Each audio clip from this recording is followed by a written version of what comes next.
मी तुमसर भंडारा जिल्हा इथून बिलॉंग करते। आज आपण आलो आहोत भंडारा इथं। भंडाऱ्याला या भोयल ताई आहेत, माधुरी भोयल मॅडम। तर त्यांना आपण 4 महिन्या अगोदर रियांश अमृत ज्यूस, आर्थोजी, लेडी लाईफ केअर आणि डायबोजी असे आपण प्रोडक्ट त्यांना दिलं होतं। तर आपण त्यांनाच विचारूया की त्यांना काय त्रास होता आणि त्यांना कुठपत आराम झाला आहे। नमस्कार ताई। नमस्कार ताई, सांगा तुम्हाला काय त्रास होतो? मला अस्थमाचा त्रास होता। गड्यामध्ये घरघरा खूप म्हणजे वाजायचं माझ्या गळा, तो कमी झाला। 50% ते 75% कमी झाला आहे माझा, आणि दुखणं पण कमी झाला आहे। हे तुम्हाला जे अस्थमा होतं किती वर्षापासून होतं? मला लहानपणापासूनच अस्थमाचा त्रास होता। लहानपणापासूनच होतं आणि आजपर्यंत कुठल्याही औषधीने आराम नाही झाला? नाही झाला। आणि अमृत ज्यूसने तुम्हाला भरपूर आराम कमी झाला।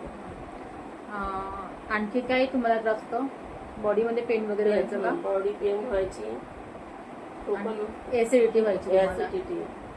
ऍसिडिटीचा त्रास कमी झालाय, पूर्ण बरा नाही झाला, पण कमी आहे। म्हणजे एकंदरीत तुम्हाला 75% आराम आहे। तर काय वाटते काय तुम्हाला? असं रियांश अमृत ज्यूस जे आहे आपलं, ते सगळ्यांनी खायला पाहिजे? सर्वांनी प्यायला पाहिजे। अमृत ज्यूस आहे, एक प्रकारे अमृतच आहे। अमृतच आहे। तर असं छानपैकी रिझल्ट मिळाला आहे माधुरी भोयर मॅडमला, आणि ते आपल्यासोबत आता काम पण करत आहेत। जवळपास 4 महिन्यापासून त्यांचं कामही जोरात चालू आहे। तर हर हर रियांश, घर घर रियांश।